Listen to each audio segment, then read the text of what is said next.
Hey, what's going on? Today, I want to talk about something I don't know if people are going to agree with or whatever, but I'm going to come from an angle that maybe they haven't looked at, right? First off, I want you to subscribe to my channel. Um, like I said, this is bigger than me. This is bigger than you. The things that I'm trying to do, I'm starting from the ground and I'm working my way up, but I got a plan. And this is going to benefit other people other than me. And so subscribe, like, leave a comment, share, whatever whatever comes to mind at the time. But I would like you to subscribe, right?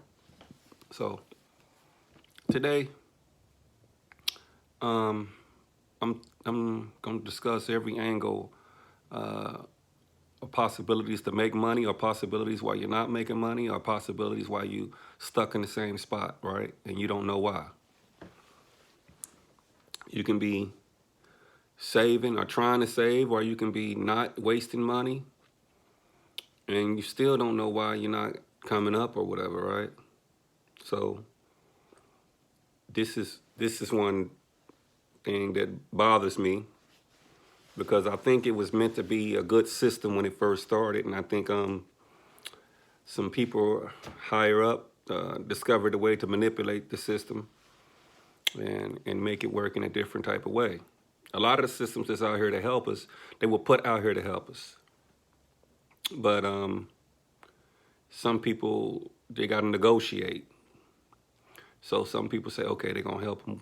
Let's make it like this, make it like that, make you have to jump all kinds of hurdles and hoops. By the time you figure out what's going on, you're too busy. You in the system. It's it's a hard way of getting out. So what I'm what I'm against, what I'm for and against at the same time, because it's a good program, but the system doesn't work. And that's Section 8, HUD, low-income apartments. I didn't lived in it. I didn't lived in it, so it's not that it doesn't help people. It's probably meant to help people, but it keeps you from being a better you, and you don't even know it, right?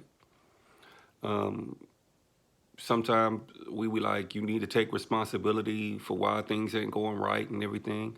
And we might have multiple things going on in our life, and we're thinking, you might be in a bad relationship, abusive relationship or whatever, and then you get rid of the abusive person, then you're still not coming up.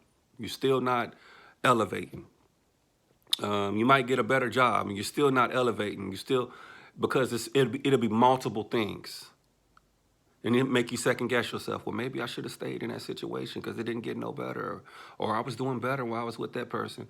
No, it's just sometimes you got to look at every part of your life, one by one. You can't fix them all at once, but it probably be multiple things. That's what a system is. It can be 10 things wrong. It can be 5 things wrong, and you only fix one thing. You're still not going to get any better because you only fixed one problem in your life. Now, here's the problem that I have with Section 8. Section 8 will say, here's a house. I know you can't afford. I'm gonna help you. I'm gonna help you get inside this house, right? And like anybody, that sounds good, man. Thank you for the help, because I can't afford to live in this house. I just can't afford it. Thank you. You move in the house. They help you with gas and electric sometimes too, right? You got to pay something, but you're not paying what you'll fully pay if you wasn't in the house. Now here comes all the rules. You can't have no felons around in the house. You got family members that's felons. Your significant other might be a felon or whatever. Like, they want to dictate who lives in the house with you. To me, that doesn't sound like they're trying to help you. I don't even understand that rule. I don't even understand living in any apartment and you pay the rent and they want, if the person's not on lease, they can't be there. I don't, like, you're renting that spot. That's your spot at that time. I don't get why. That's a whole nother story. But I never understood that, right? But we're gonna stick to Section 8 and low income housing and HUD, all that good stuff, right? So now they tell you, most people, they do move someone in anyway. It doesn't make a difference. But okay, they're telling you you can't have anyone move in with you. All right, all right. And then you get to feeling good about yourself because you're living in a house. It feels like it's yours. It feels good. You're getting help, you know. Um, you decide you want to go further with your life. And you start working overtime. You get you a full-time job. You get a raise and all that other good stuff. And and your review comes up. I don't know. It used to be every 6 months or whatever. Maybe it's once a year. Maybe it's twice. I haven't been in those programs in years, you know. And when you go in there and you got to show your check stubs and stuff, they see that you've been working a lot. And to me, I take it as a threat. They say, well, we're going to have to cut off our assistance. We're going to have to cut off helping you. We see you working too much. We're not going to help you if you keep on making all this money. And I'm thinking, if it's a system meant to help you, I want you to work as much as possible so eventually you don't need this system anymore, right? But no, they would tell you, we will cut off your food stamps, we will cut off anything. Or they'll cut off the help, so they'll still help you. They'll cut off the help so much that they're not helping you. Okay, we'll give you $10 a month help. That's not help. So that's why I have a problem with the system. I mean, there's many issues I have with the system, but that's the main one. You threatening me because I'm working too much. I'm not getting that. And then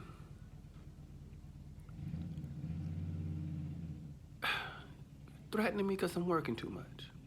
So then some people, because they know if I don't have their help, I'm not going to be able to move in a decent area. I'm not going to be able to have what I have now, so they cut down their hours. They cut down their hours. Some people look like it's better off not even having a job sometimes. They will cut down their hours so they can continue getting their help. Now, there go another reason why you're probably not coming up. That'll stop you each trip. It will stop you from coming up. Because every time you're doing good and you're up there, they bring you back down. And you have to sit and think. You're probably nervous to cut them off because you've been on it for so long. That's all you know. And you need that help. And you probably think it's a safeguard. Like, if I lose my job, they'll just take my rent down to $50 or $100, whatever they do. It's been so long. At one point, it was $0 if you didn't have a job. At one point, it was $25. And let's just say they said you only have to pay $100 a month if you're not working. Some people will be comfortable with that because they know they're not losing their apartment. But that's going to make you not want to work harder. It's going to make you not want to do overtime. They even want to know how much you got in your bank account. If you got too much in your bank account, they won't help you. Does that sound like they're really trying to help you? Does that sound like they're really trying to help you? You tell me. Now, okay. They want to know what's in your bank account. They want you to cut down your hours and all that. It's ways that you can work the system, but I'm talking about if this was really meant to help you. Would you have to go through that? My way would be helping you and say, hey, look, man, this is what we're going to do. This is what your set rent is going to be. Your set rent is going to be this way for 2 years. Whatever you're going to do in 2 years, you're going to grind, you're going to do your thing, but this is your set rent in 2 years. And after 2 years, it's going to go up to some regular rent. That means you can work your butt off and your rent is not going to change. You can grind, you can save money, you can do whatever you have to do, but your rent is not going to change. That will be helping, right? But it'll change after 2 years. I mean, maybe 3 years or whatever, but that's when you help somebody. And then us as a society, we get caught up in that. Psychologically, we start picking up bad habits, right? And what I mean by that is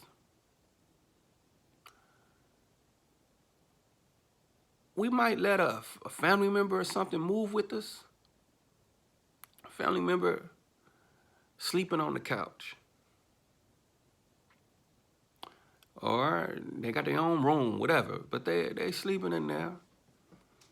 And we say, well, let's say you ask, yeah, give me $200 a month.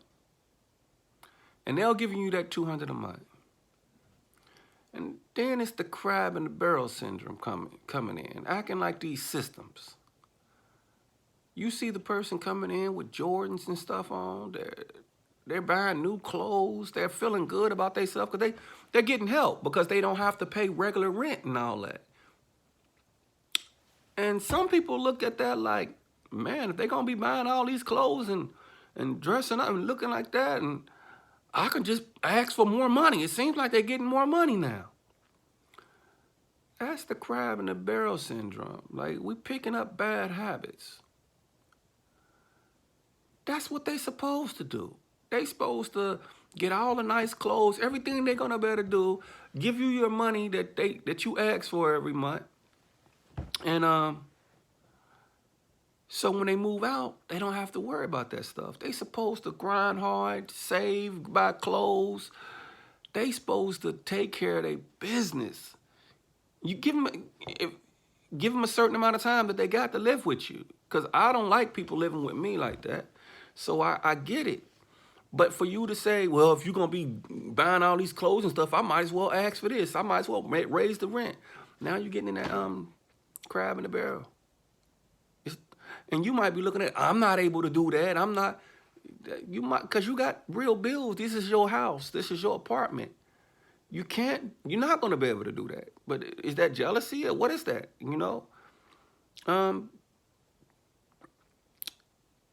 Like, if you're going to help somebody, learn how to help somebody. Don't look at it, oh, you're making more money now. I should ask for more money. Help them. They're giving you what you asked for a month. Anything outside of that is none of your business. But we get caught up in that because these are the systems that are around and they start affecting us. Now, it's certain circumstances that you can get mad and put a person out, but if they're giving you what you asked for, they're not violating your home, all kinds of company and everything else, they can do all they want to do. They got a deadline. You give them 2 years, I give you a year or whatever. They got a deadline. And then when that deadline comes, and if they ain't got their money right and ready to move, that's on them. You told them how long they had, whether it's 6 months, a year, 2 years, you told them how long they had. You should not worry about nothing else. You're doing your part. You're helping them. They're giving you a little money. That's cool. So that's how the systems work.